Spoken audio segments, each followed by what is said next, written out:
Hello, welcome to my YouTube channel Breaking News TV. We are here again with another breaking news.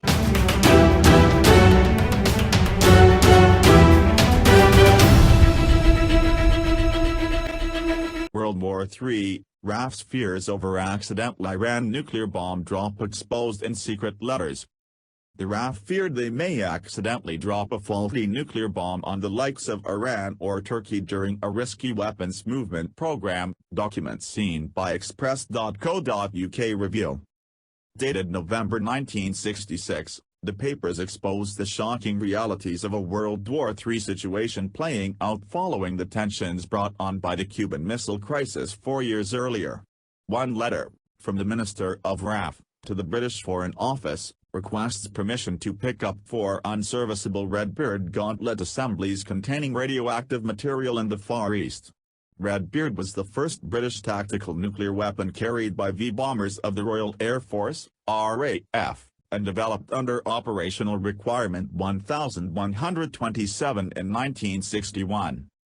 However, the proposal discusses how there could be some issues on the way back to the UK, due to refueling. One letter seen by Express.co.uk reads, "We need to change 4 unserviceable Redbird Gauntlet assemblies containing radioactive material in the Far East.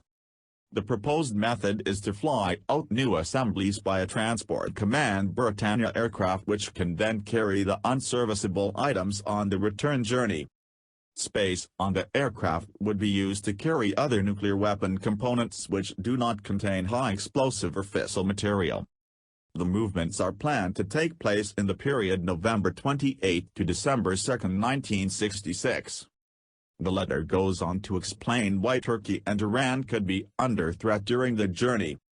It adds, the aircraft would follow the all-sea route to Akrotiri staging at Lucca to refuel, therefore flying the northern CENTO route over Turkey and Iran to Masayara, then via Gan to Tenga.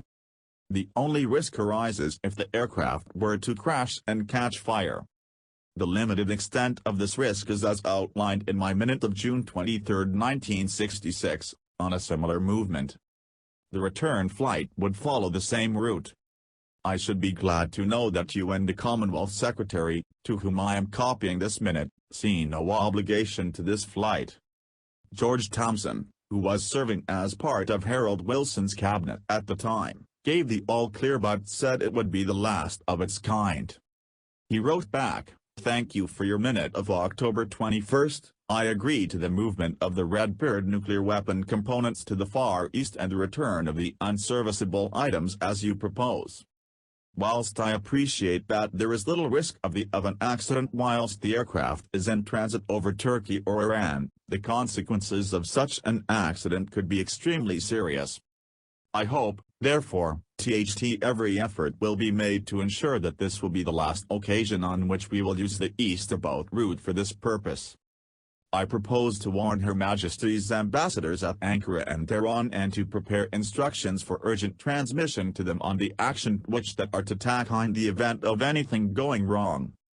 I am sending copies of this minute to the Prime Minister, the Secretary of State for Defense and the Commonwealth Secretary." Thankfully, no bombs were dropped during the mission and so World War III did not erupt. The Cold War tensions would last for more than 40 years until a change in Soviet mindset under Mikhail Gorbachev culminated in the fall of the Berlin Wall. However, the 8th and last leader revealed in 2006 his real thoughts on what caused the fall of communism in Eastern Europe. He said, "The nuclear meltdown at Chernobyl, even more than my launch of perestroika, was perhaps the real cause of the collapse of the Soviet Union 5 years later." The Chernobyl disaster was a devastating nuclear accident that occurred at the Chernobyl nuclear power plant near the city of Pripyat, Ukraine, on April 25, 1986. It is considered the worst nuclear disaster in history and is one of only 2 nuclear energy disasters rated at 7, the maximum severity, on the International Nuclear Event Scale, the other being the 2011 Fukushima Daiichi nuclear disaster in Japan. Initially, after the Chernobyl disaster, Mr. Gorbachev and the Communist Party downplayed the incident both domestically and on the world stage, calling it a minor event that requires no special measures to protect the population. Moscow's handling of the disaster went on to expose the reality of human error within the Soviet system and introduced doubt and questions of competence directed at the Kremlin not seen since before World War II.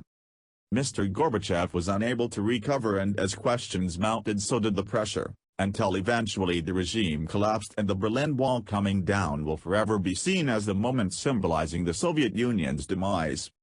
However, these comments suggest that Chernobyl was the real turning point in Soviet history, and the disaster arguably made the wall coming down an inevitability.